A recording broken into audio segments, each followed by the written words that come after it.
So this is my Arduino project.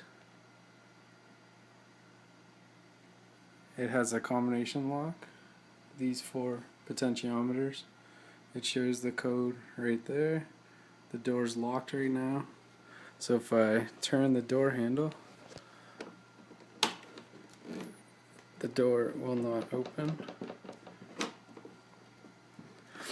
And the code is 5776. Door unlocks. Yeah, look at that. And lock the door. It's locked. On the back side, all you see is the servo motor sticking out. The rest of the wiring is within the door. Nice.